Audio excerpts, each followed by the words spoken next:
Well, good morning, everyone. Glad you're here. If you are joining us online this morning, I'm grateful that you're participating in that way as well.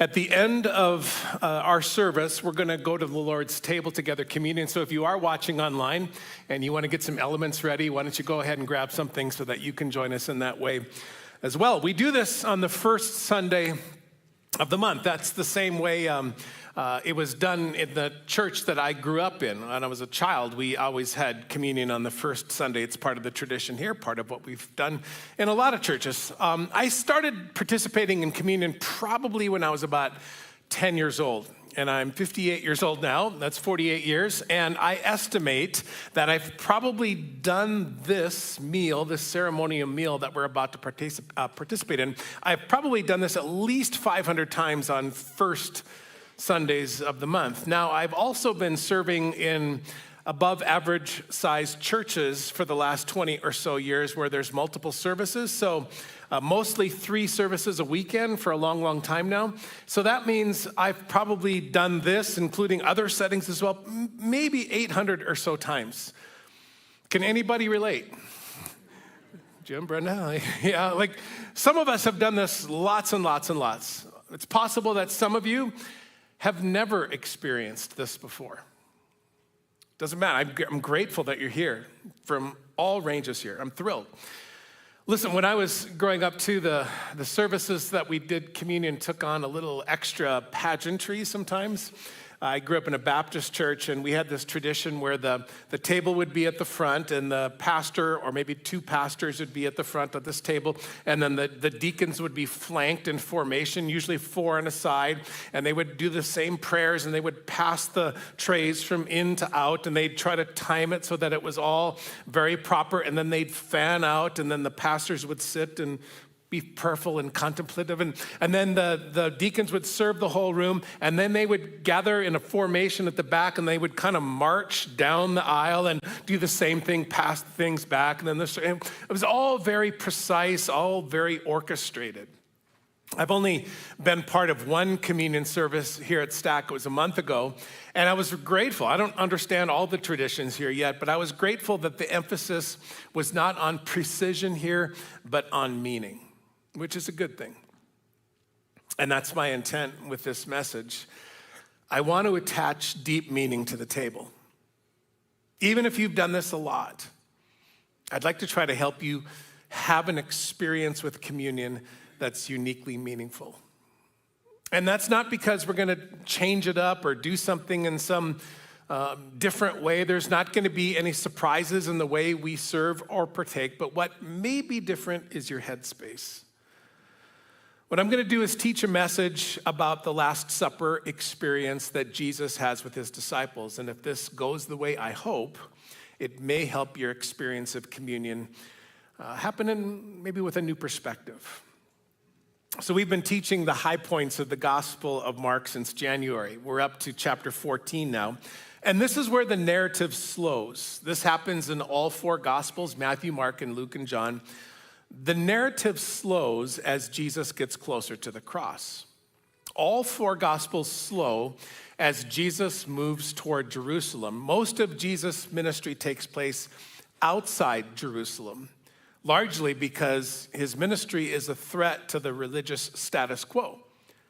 And Jerusalem is the main city. It's where the temple is, which means that's where the religious leaders who dominate the culture, they hang out. And because Jesus has a rebellious side, because he's anti-establishment, it's in his best interest to stay on the move, keep bouncing from village to village, not to get pinned down. Jesus is not hard to find, but he's hard to arrest because there's generally crowds around him wherever he goes.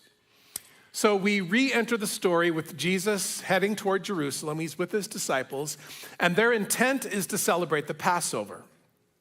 My text this morning is Mark 14, 12 to 26. If you've got a Bible, feel free to follow along that way. If you've got a device and you want to scan that QR code, open up a Bible app.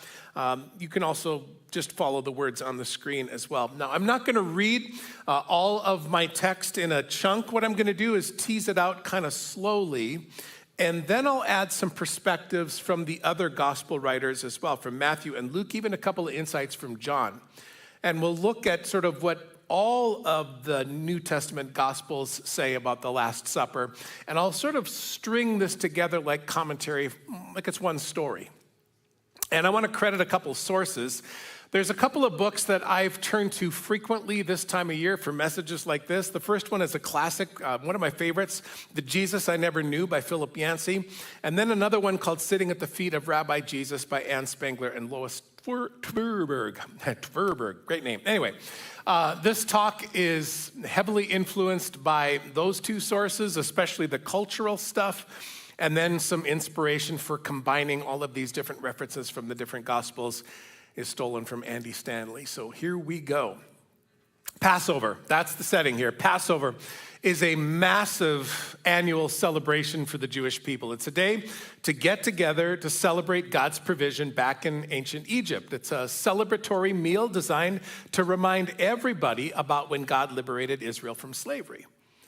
So in Jesus' day, this is a big, big deal. It's a big day, big celebration, but it's bittersweet because Israel is in occupied territory. Rome occupies and rules Israel. So on the day when the Jews are remembering how God came through in the past, some of their prayers for the present have not really been answered because they're under the thumb of Rome. On Passover, Jerusalem is the place to be, kind of like Miami on spring break or Ottawa on Canada Day, because thousands of pilgrims are pouring into the city. John says when it was almost time for the Jewish Passover, many went up from the country to Jerusalem for their ceremonial cleansing before Passover. So you can picture the city packed, lots of people on the streets, the inns are full, markets are bustling. And over at religious headquarters near the temple, the chief priests and the Pharisees, they hear a rumor that Jesus and his crew are coming their way. So they start to wonder, hey, maybe this is our time that we can get our hands on him. And they give orders that anyone, if they find out exactly where Jesus is, they should report it, so they should arrest him. So everybody's quite tense. Now I'm jumping to Mark 14. Now the Passover and the festival of unleavened bread were only 2 days away, and the chief priests and the teachers of the law were scheming to arrest Jesus secretly and kill him. But not during the festival, they said, or the people may riot. So nobody knows exactly when Jesus will arrive, what gate he'll enter the city through. Lots of people have some expectations here. There's a buzz in the city that's different. And some are wondering, hey, is this the moment we've been waiting for?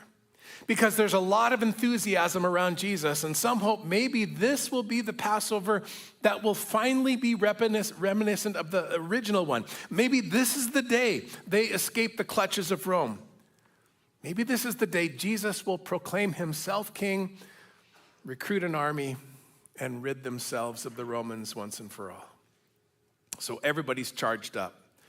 The typical average Jewish citizen is hopeful. Rome is a little anxious. Pilate's nervous. And the Pharisees are irritated. Now, we're going to be in Mark 14 again next weekend on Palm Sunday. And what we're doing today is we're jumping ahead in the chapter to the account of the Last Supper because it's a communion weekend. And then we're going to go back in the chapter to verses 1 to 9 next Sunday to align with Palm Sunday. So come back for that one. Okay. All I want to say about Jesus' arrival in Jerusalem is that for the majority of those present, they're hoping Jesus will do something for their nation. That's what's going on. They all want Jesus to come in and save them, culturally, corporately, this big group, their nation. But in fact, Jesus came to do something for you, to do something for the whole world. Now, this is the beginning in the text of a week's worth of events that will change the world forever. And for those physically present who are there at this time, these events are confounding, they're confusing. It won't make much sense until later when they're on the other side of it. But this is where Jesus fulfills God's promise to Abraham. This is when Jesus replaces God's original covenant with Israel. So here's how it goes. Jesus enters the city. He makes his way through the crowds. He manages again to dart in and out of the public eye. He pops up here, then there, whack-a-mole kind of thing. Before he retreats to an undisclosed location, he makes a surprise appearance at the temple. Then he slips out again. He's doing all of this so that the authorities can't confront him. But a couple of days before Passover, the Pharisees and Sadducees catch a break. One of the members of Jesus' inner circle turns on him. Then Judas Iscariot, one of the 12, went to the chief priests to betray Jesus to them. They were delighted to hear this and promised to give him money. So he watched for an opportunity. He watched for an opportunity when there wasn't a crowd around Jesus who might try to stop it, an opportunity to hand him over. By the way, they're delighted because they're operating out of fear. If Jesus becomes king, they may lose their prestige, their privilege, and their wealth. They've already been on the receiving end of his criticism and his rebukes. They know that if Jesus rises up, they're probably going down. Call a time out here. This is kind of an interesting pause point. Maybe some of you can identify with what the Pharisees feel. Not like you're losing power, but following Jesus might mean to you missing out or losing out on something. A lot of people resist Jesus because they fear he might take something away. But what we're about to discover is that Jesus doesn't come to take anything away. He comes to give something.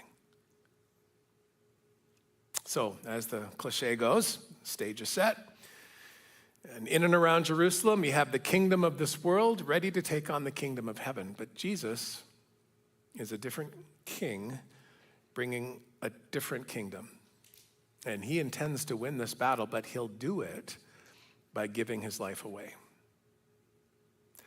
But before that happens, he's got a little bit more instructing to do, and a Passover meal is the perfect setting. So Jesus gets a couple of his guys to go and find a place to prepare the Passover, another undisclosed location. They don't want to be interrupted. Jesus does not want them to be in immediate danger, so he arranges for a safe house where they can be together for an important conversation because Jesus knows what's coming.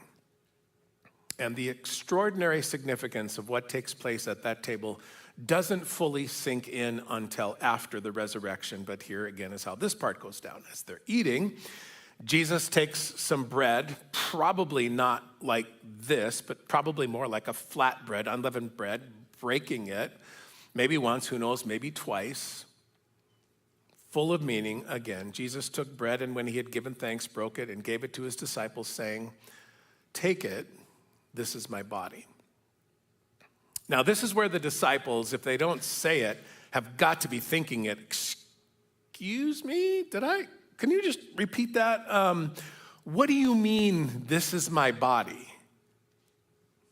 And Jesus is just getting started. He ramps it up even further with what he says next. He says, "This is my body given for you. Do this in remembrance of," hold it right there. They all know what this is in remembrance of. They've been doing this since they were kids as well. This is a celebration laced with meaning. It's a very prescribed meal designed to help them remember God coming to Egypt and leading his people out. It's done in remembrance of God rescuing Israel. And Jesus pauses and says, "I'm doing something else. What you think you know, it's being retooled. Everything's changing. The religious arrangement that you've known your whole life, I'm changing it up. And there's a whole new idea being initiated. From now on, whenever you do this in remembrance of me." This is where, if you're like me and you've taken communion hundreds of times, maybe Jesus' words don't really punch you in the face like they would have the disciples. I would not blame it if any of them would have got up and left the room right there. One does a few minutes later. But this is the moment when any one of them would have felt justified in leaving, because Jesus is messing with the script. He's contradicting Moses. He's setting himself apart from and above Moses. This right here, this is the thing that angers the religious elites. Jesus, okay, we understand what you're saying. You're greater than Moses. You've mentioned that a few times now, but listen. You don't mess with the Passover. No. You've gone too far. You cannot make the Passover about you. I can illustrate this. Imagine that your family has a very well-prescribed tradition around Canada Day.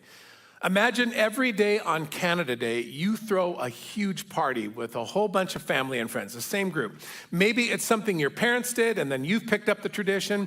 And so your whole routine is to get up really early on Canada Day, get the smoker going, put a brisket on. You got all kinds of stuff going in the house. Other people are bringing food. They trickle in over the course of the afternoon, and you're all wearing red and white, and the little kids have the little temporary maple leaf tattoos on their cheeks, and you play the same games every year. There's a softball game, you play some croquet, the older folks have a bunco tournament, the kids have a water balloon fight. It all builds to a late afternoon, early evening, big giant feast. There's homemade ice cream, and the long day of celebrating ends with sparklers for the kids and fireworks for everybody. It's the same thing every year. You got the picture?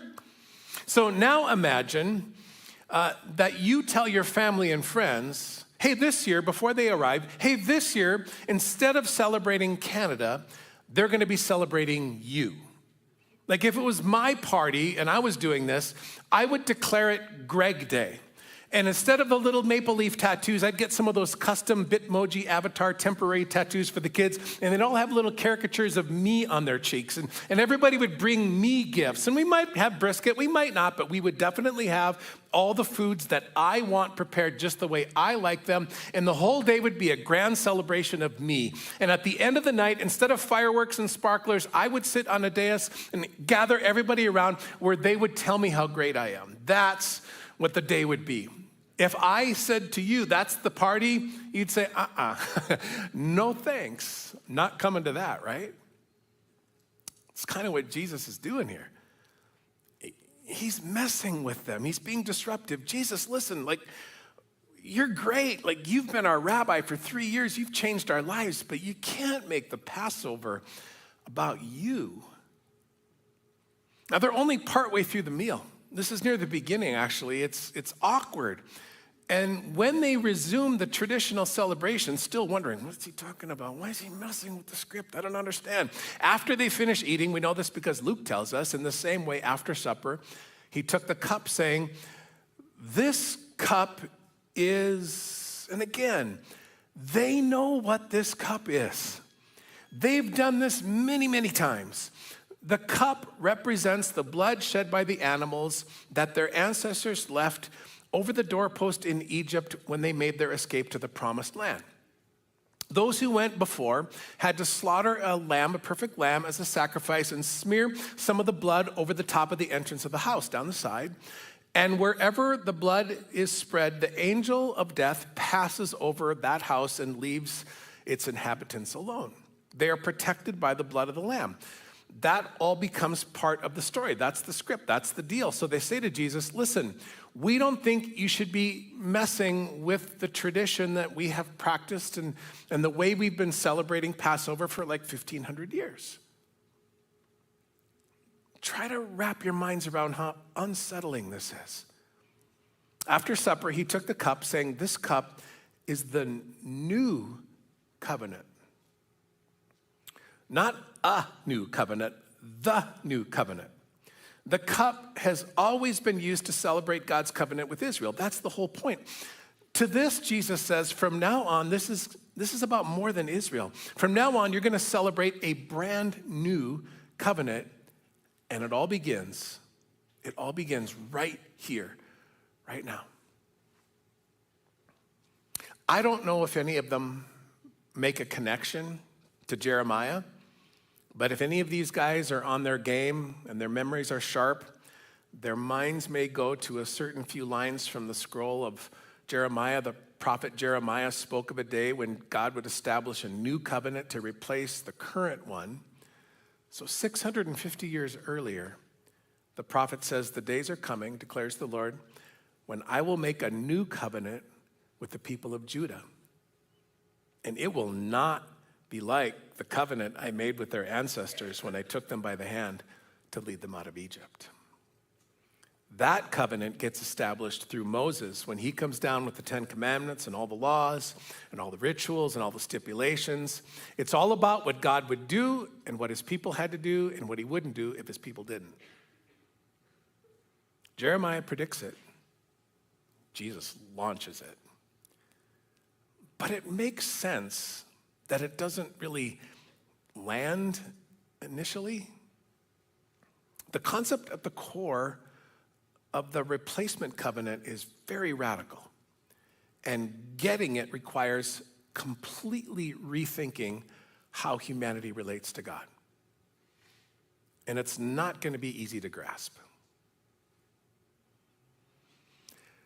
So go with me for a few more moments down what might seem like a rabbit trail, but I think this is important.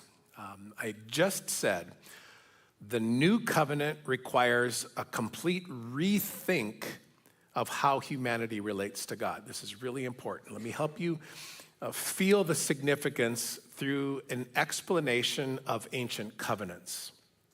So here's a quick lesson about covenants before we come back to the story and bring this all together. So in the ancient world, 3 kinds of covenants are common. The first kind of covenant is an agreement between equals. Think business contract. Here's what I will do and agree to something you agree to do. I will do something in exchange for something you will provide.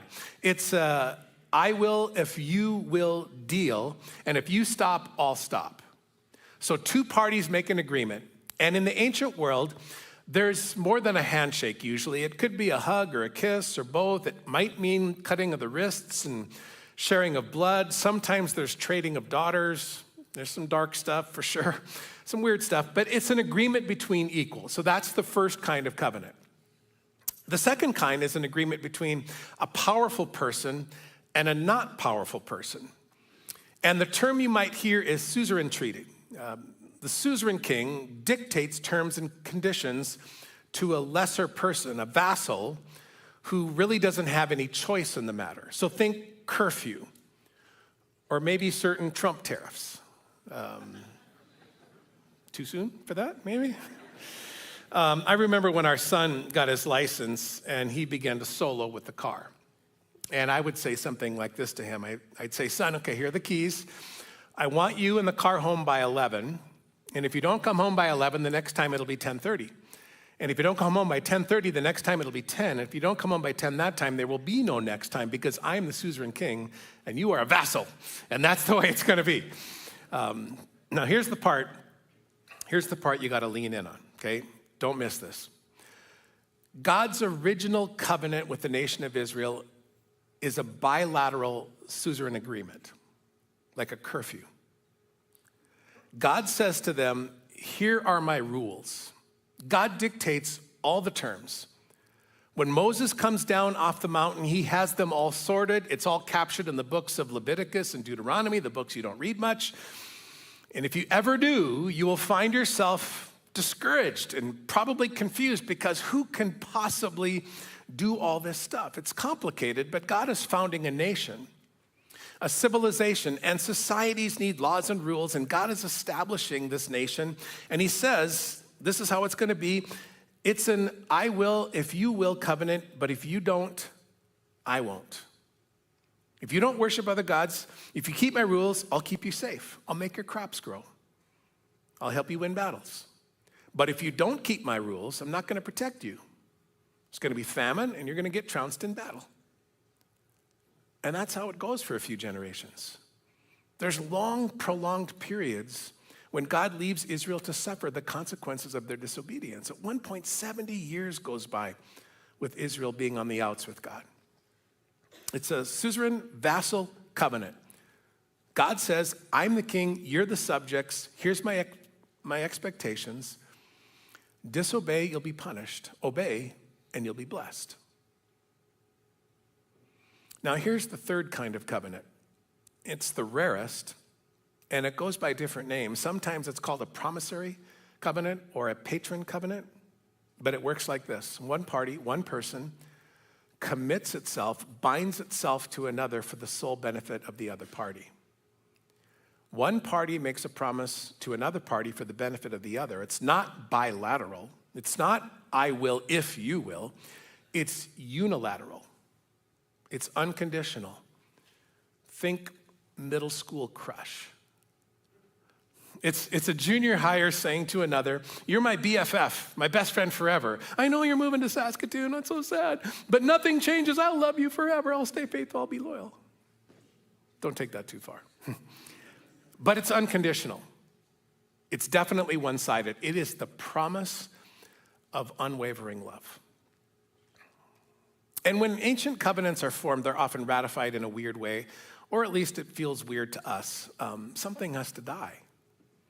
Something dies in the formation of all three covenants. Usually it's an animal, and if there's wealthy people involved, sometimes multiple animals. Animals are split down the middle and laid open, and each party to the covenant literally walks through the halves of the dead animal. That's where we get the term cut a deal. This is where it comes from the ancient way of establishing a covenant. So walking through the dead animals is a way of saying to the other party, may it be to me as what's been done to this unfortunate animal if I violate the terms of our agreement. It's a blood covenant.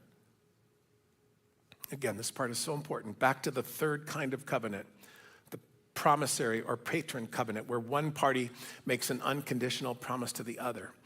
When a person makes this kind of covenant, they slice an animal open and they lay it down, and instead of both parties walking between, only one party walks, because only one party is making a promise.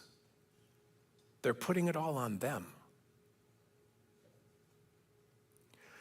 So on the night of the Passover, God, through Jesus, is establishing a new covenant with the world. And Jesus is explaining what kind of covenant it is.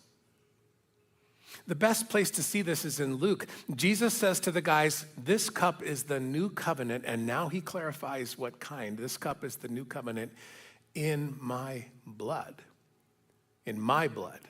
which is poured out for you. I will play the part of the animal that's sacrificed to initiate this new arrangement. You were on the receiving side. As the one sent to represent God and establish this covenant, I will be the one who gives. It's all on me. It's 100% for you, but it's 100% on me. And Matthew adds one more wrinkle. This is my blood of the covenant, which is poured out for many for the forgiveness of sins. I'm establishing the covenant that Jeremiah spoke of, and from now on, we're not going to celebrate God the Father delivering our people out of Egypt. From now on, we're going to celebrate the establishment of a new covenant. It had to have been so confusing. In your blood, Jesus, you're the man of the hour. I mean, you saw the crowds just a couple of days ago. No way this is happening. This is your time to shine, to take what's yours, to grab the leadership mantle and show everybody what you got. Besides, if you bleed out, you're done. Blood for the forgiveness of sins can only happen once. You take an animal, you kill it, it bleeds out, it's all over. I mean, that's how we do it at the temple. We've been doing this our whole life, and now you're talking about yourself like you're an animal? Jesus, this is too much. Even if what you say is true, you can only spill your blood once. But maybe they should have seen this coming. Again, we can see this now on the other side of history, but not that long before this night, when Jesus steps out as an adult out of the crowd onto the pages of history, on the banks of the Jordan River, where John the Baptist is ministering. It's John who puts it all together. Before any of this stuff happens, it's John who says, look, the Lamb of God who takes away the sin of the world. It's a new arrangement. It's a new agreement between God and this entire rebellious world. It replaces the old agreement between God and Israel. And it's unilateral. It's a whole new deal. So this is why we place so much emphasis in the Christian church today on this ceremonial meal that we're about to experience. And I hope after this little added explanation, your communion experience is a little extra meaningful today, especially if this is your first time. You know, once a year may be sufficient to celebrate the birth of Jesus, and most of us love that. But his sacrificial act on our behalf, this new deal, deserves to be celebrated often. So listen, everybody. If you follow Jesus, if you consider Jesus Savior and leader in your life, I encourage you to participate in this meal with deep gratitude, deep thanksgiving, and worship. So over the next few moments, the worship leaders are going to guide us. They're going to take us through some musical worship. Servers are going to be at the front. So servers, if you would make your way to the front. I would invite you, the way we're going to do it today is to have you rise if you're able. And over the next few moments, when you're ready, make your way to the front and pick up the elements of communion. And then make your way back. And then once everybody's been served, I'll come back and then I'll lead us as we partake all together. So come as you're ready. And let's go to the table together. So when Jesus was with his disciples, he said, "This is my body. It's going to be on me. From now on, whenever you do this, remember me." Let's eat together.